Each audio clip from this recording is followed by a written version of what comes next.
A world premiere for Bugatti happens once in a decade, and the decision to make here in Molsheim this presentation make it really unique. Look at that! Wow. What's it called? This is the Bugatti Tourbillon.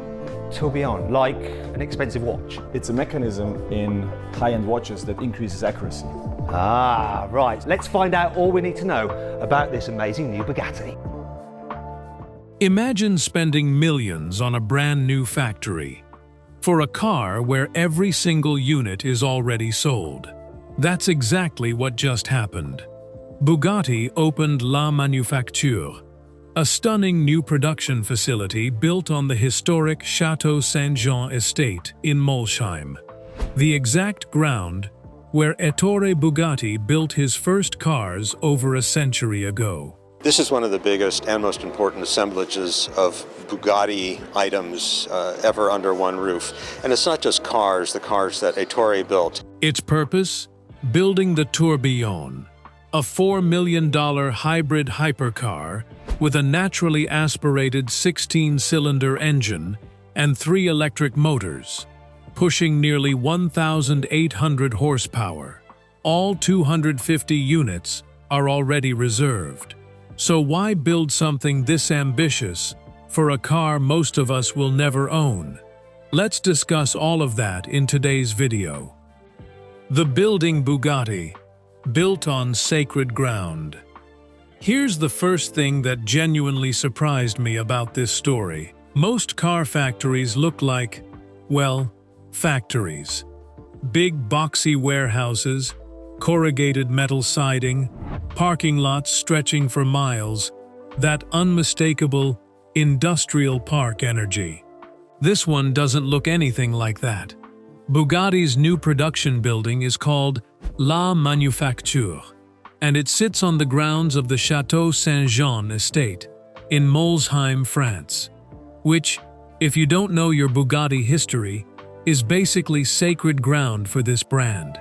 Ettore Bugatti himself set up shop there back in the 1920s, building some of the most beautiful and mechanically obsessive cars the world had ever seen. This isn't some random industrial park picked because the land was cheap or the tax incentives were good. This is Bugatti, going back to its own roots and constructing the next chapter of the company right on top of the foundation of the old one. And the building itself is long and low, over 400 feet in length, but under 30 feet tall. It doesn't try to dominate the landscape the way a lot of modern factories do. It kind of melts into it. Part of that is the roof, which is honestly one of the coolest details in this entire story. Nearly a third of it is a living, grass-covered roof. Not there for show, not there just to look good in drone footage. It's there so the building blends into the surrounding fields, instead of looking like something dropped in from another planet in the middle of the Alsace countryside. Then there's the glass. Huge glass walls, some of them 5 meters tall, flooding the interior with natural light throughout the day. If you've ever watched behind-the-scenes footage of old-school car factories, dim lighting, buzzing fluorescent tubes, that slightly grim industrial atmosphere, this is the complete opposite of that. Bugatti clearly wanted this space to feel less like a manufacturing plant and more like a workshop for master craftsmen. Which, honestly, tracks. Because that's basically what building a Bugatti actually is. These aren't cars stamped out on a rapid assembly line. They're closer to hand-built instruments, and the building reflects that mindset. And they didn't take years to build this thing either. The whole structure went up in under 12 months, which for a facility this specialized and this architecturally deliberate is genuinely fast.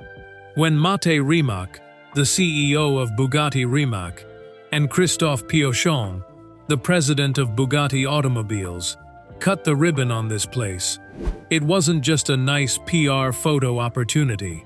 It marked something bigger. This is the first facility Bugatti has built entirely from scratch since the company restructured under Rimac's leadership. German car maker Volkswagen is in talks to sell its supercar brand Bugatti to Croatian entrepreneur Martin Rimac, and the sale will be discussed by Volkswagen's committees this year. Not a renovation of an old building, not a repurposed warehouse. A brand new structure, purpose-built for a brand new era of the brand. There's also something quietly symbolic about the choice of location that's easy to miss if you're just skimming the headlines. Bugatti didn't relocate to some sprawling new industrial hub, somewhere more convenient or more cost-effective. They built it directly beside the historic chateau, where the company's founder once lived and worked. It's almost like they're saying, without actually saying it out loud, everything that made this brand special started here, and everything that's coming next starts here too. So already, before we even get to the car itself, this factory is telling us something important. Bugatti isn't just making a new model. They're making a statement about what the next few decades of this brand are going to look like. And they're making that statement in steel, glass, and living grass. It's also worth pausing on what this building says about how Bugatti thinks about the people who actually work there. A lot of manufacturing facilities are designed purely around efficiency. Get the product out the door as fast and as cheaply as possible, and worry about employee experience later, if at all. This building takes almost the opposite philosophy. Wide open sightlines, abundant daylight, low ceilings that keep the space feeling human-scaled rather than cavernous. For a brand that builds cars almost entirely by hand, that detail isn't just a nice-to-have. Craftsmanship at this level depends on focus, and focus depends on the environment someone works in for 8 or 9 hours a day. Bugatti seems to understand that the building itself is part of the quality control process, long before a single tool ever touches a body panel. Inside Bugatti's masterpiece factory. Okay, so it looks incredible from the outside. But what's actually happening on the inside? Because a beautiful building means nothing if it's not functional. And Bugatti didn't spend this kind of money just for aesthetics. This is where it gets interesting. Because la manufacture isn't actually where the final car comes together. That might surprise you. The final assembly, bolting the whole car together, running the last checks before it's handed over to a customer. That still happens in Bugatti's original building, the one shaped like the Bugatti emblem, often nicknamed the macaron because of its round, circular shape. So what is this new building actually for? Think of it as the stage before the final stage. This is where the exterior and interior components go through pre-assembly. Quality checks happen here, vehicle inspections happen here, and some of the most delicate, most time-consuming work in the entire process, polishing and painting, happens in this building specifically. If you've ever wondered why a car like this can take months to build per unit, this is a big part of the answer. Painting and polishing a Bugatti isn't remotely like painting a normal production car. We're talking about body panels inspected under carefully calibrated lighting rigs, designed to catch imperfections the human eye would normally miss entirely. Polishing a single panel on a hypercar can reportedly take days of concentrated work, not minutes on an automated line. Every surface has to be flawless, because at this price point, flawless is the baseline expectation, not a luxury upgrade. And now, all of that painstaking work has a dedicated home, physically separate from final assembly. So the two processes don't create bottlenecks for each other. That's actually the real reason this factory exists. It's not about adding a fancy new building for the sake of appearances. It's about capacity and workflow. Multiple reports point to this facility roughly doubling Bugatti's overall production capability compared to before. When you're trying to build a car this complex, Bugattis are created to be forever, as we like to say. When I was faced with the challenge of what to do next, it was not obvious at all. Many people were strongly suggesting that the next car should be all electric. Even at a relatively small scale, you need dedicated space for each stage of the process. You can't have polishing teams tripping over final assembly crews. You can't have pre-assembly slowing down quality control, or quality control backing up the paint shop. Think about it like a kitchen in a high-end restaurant. You wouldn't want your prep station, your grill station, and your plating station all crammed into the same 3 feet of counter space. Everything needs room to breathe, and everything needs to happen in the right order without stepping on the next stage. That's essentially what Bugatti built here, just at the scale of multi-million-dollar automobiles, instead of plated dinners. So while the grass roof and the glass walls get all the attention in the photos and the press releases, the real story here is workflow and precision. Bugatti essentially built a specialized, deliberately paced assembly line, just one where every single station happens to look like it belongs in a design museum rather than an industrial park. This is also a good moment to appreciate just how different this process is from how almost every other car on the road gets built. A mainstream factory might turn out a car every minute or less, with robotic arms doing most of the heavy lifting and human hands mainly stepping in for final checks. Bugatti's whole operation runs on the opposite logic. Small teams, often the same specialists working a car from early pre-assembly all the way through to final sign-off, moving at a pace measured in weeks and months rather than minutes. That's not inefficiency. That's the entire point. When your customer is paying millions of dollars, handmade isn't a marketing buzzword. It's a literal description of the production process. And this new building was designed specifically to protect that process as the brand's ambitions grow. The hypercar that changes everything. Now let's talk about the actual car, because everything we just walked through only exists because of this one machine, the Bugatti Tourbillon. This is the car replacing the Chiron, and if you know anything about the Chiron, you know that's an intimidating job to inherit. The Chiron wasn't just a fast car. It was a genuine legend, a machine that redefined what hypercar even meant for an entire generation of enthusiasts. And it eventually became the first production car to break the 300-mile-per-hour barrier. To get everything worked together in one moment and to head for the 300-mile boundary, it was like heading for the pinnacle of automobile competition. So how do you follow that up? How do you build something that doesn't just live in its predecessor's shadow? Bugatti's answer is honestly kind of wild and a little contrarian.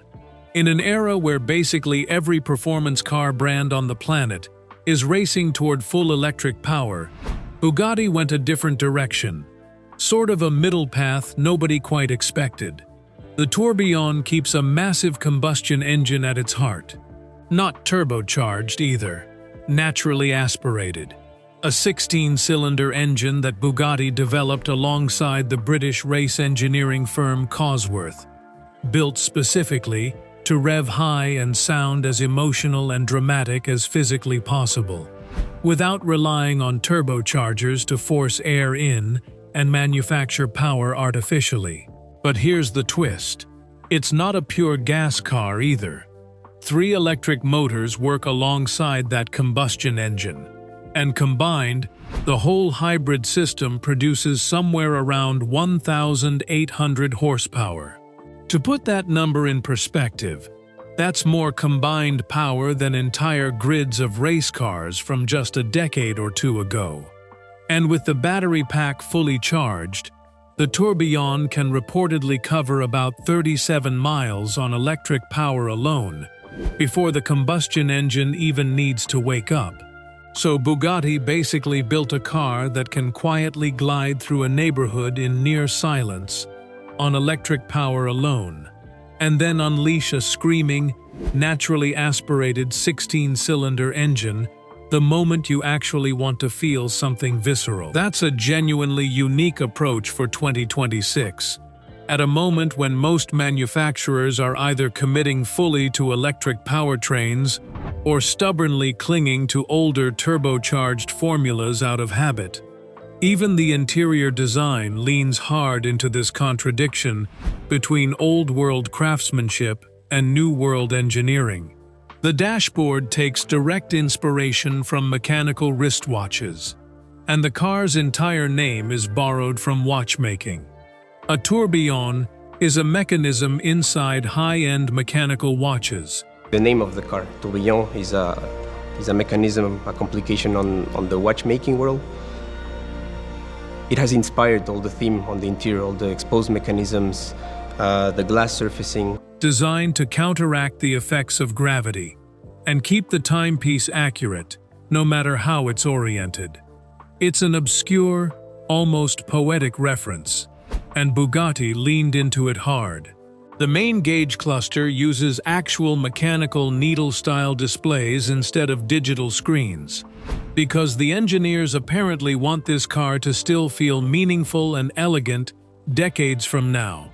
Not like an outdated tablet bolted awkwardly to a dashboard, the way so many modern car interiors already start to feel within a few years of release. There's also something almost poetic about the engineering philosophy itself. Bugatti didn't need to build a naturally aspirated 16-cylinder engine in 2026. Turbochargers are easier, cheaper, and honestly more efficient in a lot of ways. But naturally aspirated engines have a different kind of emotional character. A more linear, more visceral power delivery. A sound that builds and climbs in a way turbocharged engines simply can't replicate. Choosing to build one of these, from scratch, purely for the way it makes a driver feel, tells you a lot about who this car is actually for. It's not just a spec sheet exercise. It's part hypercar, part rolling piece of horology, part statement that combustion engines can still have a meaningful future, just not the same future they used to have. Sold out before production began. Here's the number that really puts this whole story into perspective. Bugatti is only building 250 of these cars, total, ever. And all 250 are already reserved. Let that sink in for a second.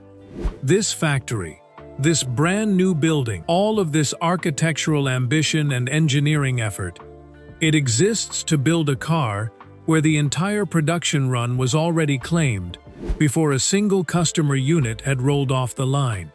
The starting price sits around $4 million, but that number is honestly more of a floor than a ceiling.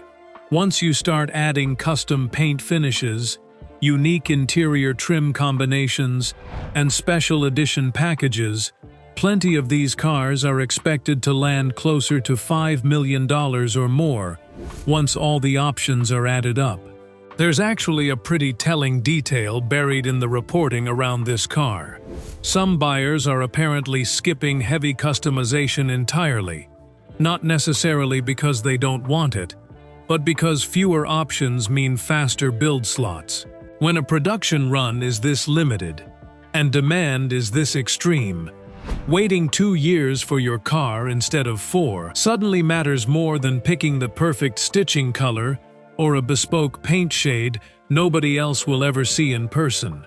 That detail tells you almost everything you need to know about who's actually buying this car.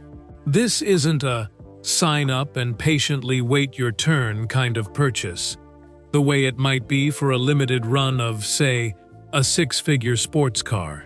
This is a car for people who are used to skipping lines everywhere else in their lives, and even they're negotiating build slots and production priority with the manufacturer. So what does a car company even do once every single unit is already sold? You'd think that's the finish line, the moment where the marketing job is basically done. But for Bugatti, it's kind of the opposite. Selling out an ultra-limited hypercar isn't the end of the story. It's proof that this brand can still command that level of desire and prestige, even in a cultural moment where combustion-heavy hypercars feel, to a lot of people, like they're on borrowed time. That level of sustained desire is exactly what justifies spending on a brand new factory in the first place. You don't build a facility like this for a car nobody wants. You build it because you already know precisely how many people are lined up. You know their expectations are sky high, and you need dedicated physical space to actually deliver on those promises, without cutting corners. It also raises an interesting question about scarcity itself. Bugatti could theoretically build more than 250 of these. Demand clearly exists well beyond that number. But intentionally capping production is part of what makes a car like this desirable in the first place. If everyone with $4 million could simply order one whenever they wanted, a huge part of the appeal disappears overnight. Scarcity isn't just a side effect here, it's a core part of the product itself. This is really the same dynamic you see across the entire ultra-exclusive hypercar world, just turned up to an extreme. Collectors at this level aren't just buying horsepower or top speed. It's cool that they're using that kind of technology to make these cars lighter. Top speed is just over 400 kilometers, and 0 to 100 under 2 seconds. They're buying membership in an incredibly small club, access to a manufacturer's attention, and the near certainty that the car will hold or even grow in value, precisely because so few people will ever own one. A $4 million starting price sounds enormous to basically everyone watching this video, myself included. But inside that world, it's almost treated as an entry fee rather than a final cost. The real currency isn't the sticker price. It's the allocation itself, whether Bugatti decides you're the kind of buyer they want representing the brand. Bugatti's biggest bet yet. So zoom out for a second. Why does any of this actually matter beyond just cool new car, cool new factory, moving on? Because this is really the first big physical proof of what Bugatti is becoming under its current leadership. Back in 2021, Bugatti merged with Rimac, the Croatian company known for building the all-electric Rimac Nevera, in a joint venture that also involved Porsche. More recently, Porsche stepped back from that arrangement, leaving Bugatti Rimac, under Mate Rimac's leadership, to chart its own course going forward. And since that shift, there's been a lot of speculation in the automotive world about what direction this brand would actually take. Would it go fully electric, like so many performance and luxury brands are doing? Would it try to hang on to the old combustion-heavy formula forever, ignoring where the rest of the industry is headed? Would the soul of the company even survive a transition like this at all? La Manufacture is basically Bugatti's answer to all of that. Built in steel, glass, and living grass, instead of in a press release. It's the first facility built completely from scratch in this new era of the company. And instead of choosing purely electric or purely combustion, they built an entire building specifically to produce a car that stubbornly insists on doing both at once. 16 cylinders and electric motors. So we kind of said from the beginning, we're completely bought into 16 cylinders, but let's do a V16. Because again, Matteo was very clear, he didn't want turbocharging. Sharing the same chassis, sharing the same assembly line, sharing the same DNA. And there's something almost poetic about where they chose to put it, too. Not in some brand new industrial hub somewhere more convenient or more cost-effective to build. Right there on the historic estate where Ettore Bugatti built his very first cars more than a century ago. It's Bugatti saying, essentially, without ever needing to put it into words, Our next era starts exactly where our first one did. There's also a broader industry context worth mentioning here. A lot of legacy performance brands are quietly wrestling with this exact same identity question right now. How do you honor what made your brand iconic in the first place, while still adapting to a world that's clearly moving toward electrification, tighter emissions rules, and changing customer expectations? Some brands are leaning all the way into full electric lineups. Others are dragging their feet, hoping the shift takes longer than it actually will. Bugatti's approach is neither of those things. It's a deliberate hybrid path, both literally in the powertrain and figuratively is the powertrain system, and dive deep into the hybrid and combustion engine of this car. in the company's overall strategy. If this factory succeeds, if the Tourbillon eventually gets remembered the same way the Veyron and the Chiron are remembered, this building becomes the place people point to and say, that's where it all restarted. And if the broader hybrid hypercar bet doesn't pay off the way Bugatti hopes, well, at least the company went out swinging, with one of the boldest, most uncompromising engineering bets in the entire hypercar world right now. Either way, this isn't just a factory opening.